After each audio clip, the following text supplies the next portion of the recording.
Subscribe कीजिए मेरे channel UP की शिक्षा को और साथ ही उस घंटे को दबाकर ऑल पर कर दीजिए, जिससे मेरी वीडियो की लेटेस्ट अपडेट्स आपको मिलती रहेंगी। हेलो एवरीवन, मेरा नाम है शोभित और आप सभी का स्वागत है मेरे चैनल यूपी की शिक्षा पर। दोस्तों, आज हम लोग आरआरबी एनटीपीसी में 9 फरवरी को पूछे गए मैथ्स के सवालों का एनालिसिस करेंगे। तो चलिए शुरू करते हैं। आरआरबी एनटीपीसी में 9 फरवरी को पहला सवाल पूछा गया है। देखिए सवाल क्या है कि 294 में किस छोटी से छोटी संख्या का गुणा किया जाए कि पूर्ण वर्ग बने। तो सबसे पहले हमें 294 का एलसीएम निकालना है। ठीक है, सबसे पहले हमें 294 का एलसीएम निकालना है। तो 2 1 जा 2, फिर 2 4 जा 8, फिर 2 7 जा 14। अब 14 2 से कट जाएगा लेकिन 7 नहीं कटेगा, इसलिए 3 का पढ़ते हैं। 3 4 जा 12, 3 9 जा 27, 49 7 की टेबल में आता है। 7 7 49, 7 एकम 7। ठीक है, देखिए इसका एलसीएम तो निकल आया। अब इसके फैक्टर देख लेते हैं क्या आए हैं। इसके फैक्टर आए हैं 2 × 3 × 7 × 7। ये इसके फैक्टर निकल कर आए हैं। ठीक है, लेकिन देखिए यहाँ पे पेयर सिर्फ 7 का बन रहा है। हमें वर्ग का देखना है कि पूर्ण वर्ग बनाना है, इसलिए हमें 2 2 के पेयर बनाने हैं। अगर यहाँ पे कहता है कि पूर्ण घन बने तो यहाँ पे 3 3 के पेयर देखते हैं, लेकिन पूर्ण वर्ग है इसलिए 2 2 के पेयर बनाने हैं। अब देखिए 2 का और 3 का पेयर नहीं बन रहा है। अगर यहाँ पर हम अभी 2 से और 3 से मल्टीप्लाई कर दें तो 2 का एक पेयर बन जाएगा और 3 का भी एक पेयर बन जाएगा। कहने का मतलब यह है कि 2 तिहाई 6 या 2 × 3 से अगर हम 294 में गुणा कर दें तो यह संख्या पूर्ण वर्ग बन जाएगी। ठीक है, तो दोस्तों आंसर यह है कि वह छोटी संख्या 6 है। 6 से गुणा करने पर 294 पूर्ण वर्ग बन जाएगी। दोस्तों अब देखते हैं अगला सवाल जो आरआरबी एनटीपीसी में 9 फरवरी को पूछा गया है। सवाल क्या है, 0.2 × 0.2 प्लस का 0.02 × 0.02 माइनस का 0.4 × 0.02 अपान 0.36 या 0.36 इक्वल टू क्वेश्चन मार्क। हमें इसका मान बताना है। ठीक है, तो ध्यान से देखिएगा, ये पूरा पेयर देखिए ए का और ये पूरा पेयर बी का काम कर रहा है। ठीक है, इसको अगर हम देखिए लिखेंगे तो इसको लिखेंगे 0.2 का होल स्क्वायर प्लस का, इसको लिखेंगे 0.02 का होल स्क्वायर। ठीक, माइनस का इसको लिखेंगे हम लोग 2 × 0.2 मल्टीप्लाई 0.02 और पूरे के नीचे अपॉन 0.36। ठीक है, इसको देखिए अगर हम 2 की मल्टीप्लाई 0.2 से करेंगे तो ये आएगा 0.4। ठीक है, तो 0.4 को हमने 2 × 0.2 लिख दिया और मल्टीप्लाई सेम ऐसे लिख दिया। अब देखिए ये A square plus B square minus का 2a और b, a माइनस बी का होल स्क्वायर का रूप बन गया। अब हम इसे a माइनस बी के होल स्क्वायर के रूप में लिख लेंगे तो ये हो जाएगा 0.2 माइनस का 0.02 का होल स्क्वायर अपॉन 0.36। ठीक है, अब इसको सॉल्व करेंगे। इसको जब इससे घटाएंगे तो ये आएगा 0.18 अपॉन 0.36 और इसका ये ऊपर होल स्क्वायर रहेगा। ठीक है, अब इसको देखिए सॉल्व करेंगे तो इसको हम लोग लिख सकते हैं 0.18 मल्टीप्लाई 0.18 अपॉन 0.36। अब यहां से देखिए पॉइंट से पॉइंट कैंसिल हो गया, क्योंकि 2 वैल्यू के बाद 2 नंबर से 1 पॉइंट ऊपर भी है और नीचे भी है, तो ये कैंसिल हो गया। तो ये आएगा 18 एकम 18 और 18 दूनी 36, ये 2 बार में कट गया। अब हम 2 से 18 को काट देंगे तो ये कट जाएगा 0.09। ठीक है, तो आपका आंसर आ जाएगा 0.09। दोस्तों अब देखते हैं क्वेश्चन नंबर तीसरा। क्वेश्चन तीसरा क्या है कि किसी संख्या का 1/5 का 3/5 15 है तो संख्या बताइए। 15 है तो संख्या बताना है। देखिए सवाल क्या है कि किसी संख्या का 1/5 का 3/5 15 है, तो संख्या हमें बतानी है। तो देखिए सिंपल सा इसको सॉल्व कर लेंगे।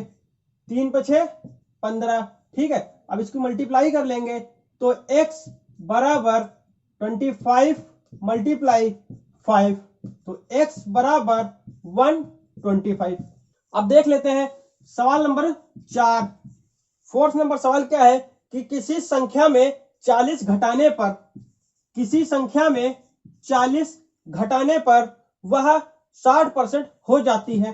किसी संख्या में 40 घटाने पर वह संख्या का 60% हो जाती है। जब 60% कहा है हो जाएगी, तो वह संख्या का ही तो 60% होगी, किसी और चीज का तो 60% होना नहीं है। तो संख्या का ही 60% हो जाती है, तो हमें संख्या बताना है कि संख्या क्या है।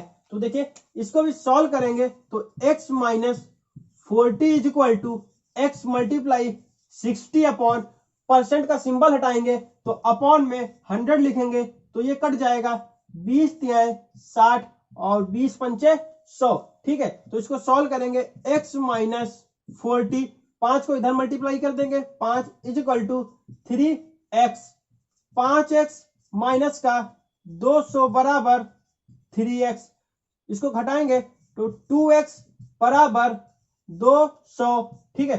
तो x बराबर 100, तो संख्या हो गई 100। दोस्तों अब देखते हैं सवाल नंबर 5, ठीक है। सवाल 5 क्या है कि तीन संख्याओं का अनुपात 1:2:3 है, ठीक है। मान लिया तीन संख्याएं कोई हैं और उनका रेशियो दिया है 1:2:3 है तथा HCF 12 है तथा HCF दिया है 12 है, ठीक है। तो तीनों संख्याएं हमें बतानी है, तो तीनों संख्याएं हमें बतानी है। तो देखिए इसको कैसे सॉल्व करेंगे। तीन संख्याओं का रेशियो दिया है और उनका HCF दिया है 12, तो हम HCF को इन तीनों रेशियो से गुणा कर देंगे और जो अनुपात आएंगे वही तीनों संख्याएं होंगी। 12 को 1 से करेंगे तो 12, 12 को 2 से करेंगे तो 24, 12 को 3 से करेंगे तो 36, यही तीनों संख्याएं हैं। दोस्तों अब देखते हैं अगला सवाल। अगला सवाल क्या है कि यदि sin 5x - 5 sin 5x - 5 = tan 45 degree है, tan 45 डिग्री है, तो x का मान बताना है, ठीक है। यदि sin 5x - 5 बराबर tan 45 डिग्री है तो हमें x का मान बताना है। तो देखिए sin 5x माइनस का 5 = tan 45 की वैल्यू होती है 1, ठीक है। तो sin 5x माइनस का 5 = अब साइन में 1 वैल्यू किसकी होती है हम वो यहाँ पे लिखेंगे। तो साइन में 1 वैल्यू होती है साइन 90 डिग्री की, तो यहां से साइन और साइन हट जाएगा, तो ये आएगा 5x माइनस का 5 बराबर 90 डिग्री, 5x = 95 डिग्री, तो x = 95/5, तो 5 × 5 और 5 × 9 45, x बराबर 19 आएगा, x की वैल्यू आई 19। अब दोस्तों देखते हैं अगला सवाल, क्वेश्चन नंबर 7। अगला सवाल क्या है, यदि cos 2θ बराबर 1/2, cos 2θ बराबर 1/2 है, तो साइन 75 माइनस थीटा का मान क्या होगा, ठीक है। तो देखिए यहां पर सबसे पहले हमें cos में वैल्यू पता होनी चाहिए कि 1/2 वैल्यू होती किसकी है, तो cos 2θ = cos 60 डिग्री, cos 60 की वैल्यू होती है 1/2, तो cos हट जाएगा, तो 2θ = 60 डिग्री और थीटा = 30 डिग्री, ठीक है। थीटा का मान निकल आया है 30 डिग्री, तो यहां से हम थीटा की वैल्यू पुट कर देंगे, तो साइन 75 माइनस का 30 डिग्री, ठीक है। तो साइन 45 डिग्री, और साइन 45 डिग्री की वैल्यू होती है 1/√2, यही आंसर है। दोस्तों अब देखते हैं सवाल नंबर 8। सवाल नंबर 8 क्या है कि ए किसी काम को 30 दिन में करता है, ए किसी काम को 30 दिन में करता है, बी उसे 90 दिन में करता है, बी उसी काम को 90 दिन में करता है, तो दोनों मिलकर उसी काम को कितने दिन में समाप्त करेंगे। ठीक है, ए किसी काम को 30 दिन में करता है, बी उसी काम को 90 दिन में करता है, तो हमें ए प्लस बी का काम निकालना है कि दोनों मिलकर उसी काम को कितने दिन में करेंगे, ये हमें बताना है। तो सबसे पहले यहां से हम इसका एलसीएम ले लेंगे, इसका एलसीएम आएगा 90। ठीक है, तो टोटल काम आ गया हमारा 90। अब यहां से हम इसको डिवाइड कर लेंगे, एक दिन का काम निकाल लेंगे, तो 30 तिहाई 90 और 90 कम 90, मतलब ए जो एक दिन में 3 काम करता है और बी एक दिन में 1 काम करता है। तो यहां से हम ए प्लस बी का एक दिन का काम निकाल लेंगे, तो एक दिन का काम आया 4। ठीक है, लेकिन हमें टोटल काम है 90, हमें टोटल काम पता करना है कि 90 काम ए प्लस बी मिलकर कितने दिन में करेंगे। तो यहां से हम 90 से 4 को भाग दे देंगे। ठीक है, तो यहां से हम इसको भाग दे देंगे, यहां से हम इसको भाग दे देंगे, तो ये आएगा 4 दूनी 8 और 10, फिर 4 दूनी 8 और 2।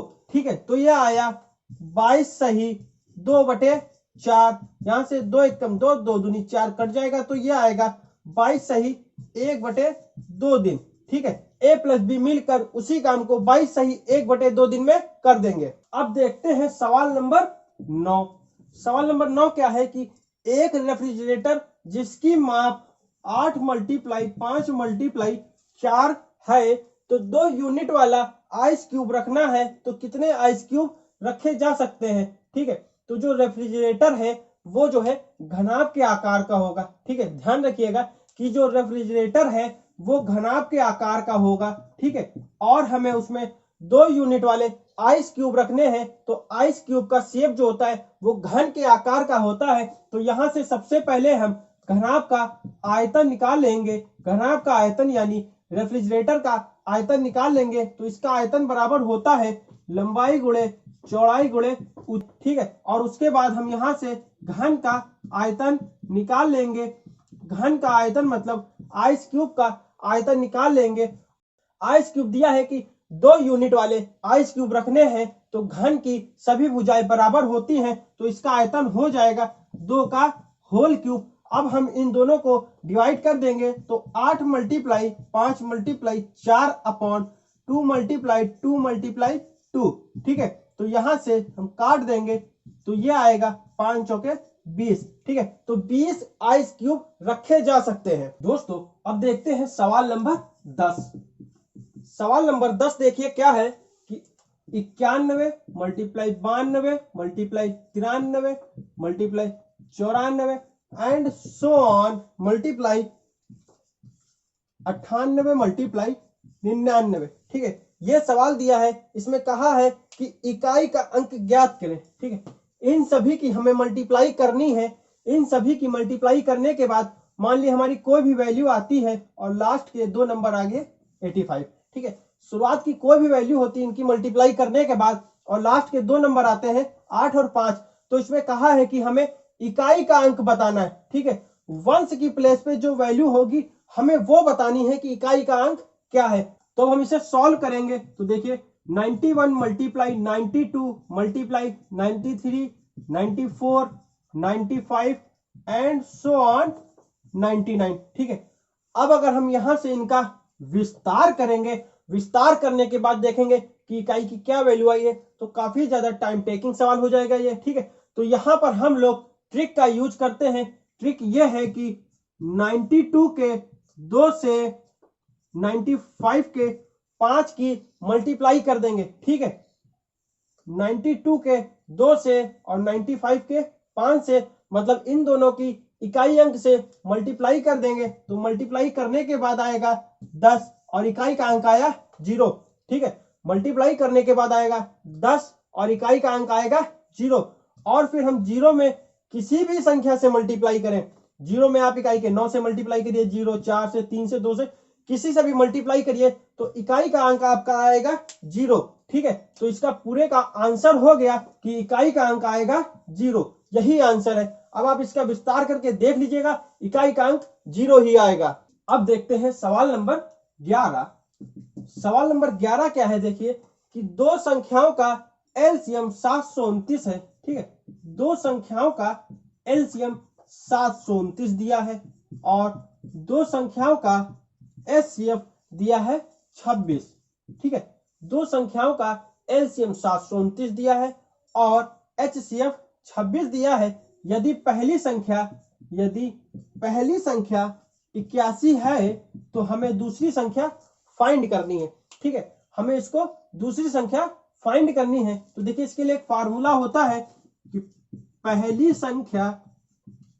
पहली संख्या मल्टीप्लाई दूसरी संख्या is equal to LCM multiply HCF. ठीक है, ये फार्मूला होता है। यहां पे आप वैल्यू पुट करेंगे और आपका आंसर निकल कर आ जाएगा। तो चलिए देख लेते हैं, पुट कर लेते हैं यहाँ पे वैल्यू 81 मल्टीप्लाई दूसरी संख्या x मान लेते हैं। ठीक है, x is equal to LCM दिया है 729, एचसीएफ दिया है 26। ठीक है, तो इसको सॉल्व करेंगे तो 81 से 729 को काटेंगे तो 9 बार में 729 कट जाएगा। तो ये आएगा x is equal to 9 multiply 26। अब हम 9 की मल्टीप्लाई से 26 से करेंगे, 9 की मल्टीप्लाई 26 से करेंगे तो ये आएगा 9 6 54 का 4 और 9 18 5 23 234। दूसरी संख्या आ गई 234। अब देखते हैं सवाल नंबर 12। ठीक है, सवाल 12 देखते हैं कि सवाल 12 क्या है कि लिखा है 15 डिग्री के पूरक कोण। ठीक है, 15 डिग्री के पूरक कोण मतलब कोटि पूरक। ठीक है, ये कोटि पूरक हुआ। 15 डिग्री के पूरक कोण तथा 125 डिग्री के संपूरक कोण। 125 डिग्री के संपूरक कोण का योग क्या है, इनका योग पूछा है कि क्या है। ठीक है, तो चलिए सबसे पहले यहाँ पे हम सवाल समझ लेते हैं। देखिए, यहाँ पे पूरक कोण मतलब कोटि पूरक कोण या संपूरक कोण को सबसे पहले समझ लेते हैं कि ये क्या होता है, फिर सवाल को सॉल्व करेंगे। कोई दो ऐसे कोण, मान लीजिए a प्लस बी। कोटि पूरक कोण का मतलब है कि कोई दो ऐसे कोण जिनका योगफल 90 डिग्री हो, कोटि पूरक कोण कहलाते हैं। फिर से सुन लीजिए, कोई दो ऐसे कोण जिनका योगफल 90 डिग्री हो, कोटि पूरक कोण कहलाते हैं। ठीक है, अब संपूरक कोण देख लेते हैं क्या है। कि संपूरक कोण में यह है कि कोई दो ऐसे कोण जिनका योगफल 180 डिग्री होता है, संपूरक कोण कहलाते हैं। कोई भी दो ऐसे कोण जिनका योगफल 180 डिग्री होता है, संपूरक कोण कहलाते हैं। ये हो गया कोटि पूरक कोण। ठीक है, ये है कोटि पूरक कोण और ये है संपूरक कोण। ठीक है, तो आप लोगों को कोटि पूरक कोण और संपूरक कोण का मतलब समझ में आ गया होगा। तो अब सवाल की तरफ चलते हैं। सवाल क्या कह रहा है कि 15 डिग्री के पूरक कोण। ठीक है, तो यहां से हम इसको मान लेते हैं 15 डिग्री का पूरक कोण कहा है, मतलब कोटि पूरक का कोण कहा है, तो एक कोण दिया है 15 डिग्री। ठीक है, लेकिन दूसरा कोण नहीं दिया है, तो हम दूसरे कोण को फाइंड कर लेंगे। ठीक है, कोटि पूरक कोण में पहले हम दूसरे कोण को फाइंड कर लेंगे, तो दूसरा कोण आ जाएगा हमारा 75 डिग्री। ठीक है, दूसरा कोण हमारा निकल कर आ गया 75 डिग्री। अब यहां से हम संपूरक कोण को भी फाइंड करेंगे कि एक कोण दिया है 125 डिग्री, दूसरा हमें पता नहीं है, तो दूसरा कोण हमें फाइंड करना है। तो दूसरा कोण हम जब फाइंड करेंगे तो ये आएगा 55 डिग्री। ठीक है, दूसरा कोण निकल कर आ गया 55 डिग्री। तो पूछा है कि इन दोनों के कोणों का योगफल क्या है, तो योगफल हम लिख देंगे कि 75 डिग्री प्लस का 55 degree is equal to 130 degree. यही आंसर है। दोस्तों, आरआरबी एनटीपीसी के 9 फरवरी के मैथ्स के सभी सवालों का एनालिसिस हो गया है। तो दोस्तों, वीडियो को लाइक कर दीजिएगा, अपने दोस्तों में शेयर कर दीजिएगा और साथ ही साथ चैनल को सब्सक्राइब जरूर कर दीजिएगा। अब मिलता हूं मैं आपसे अपनी अगली वीडियो में।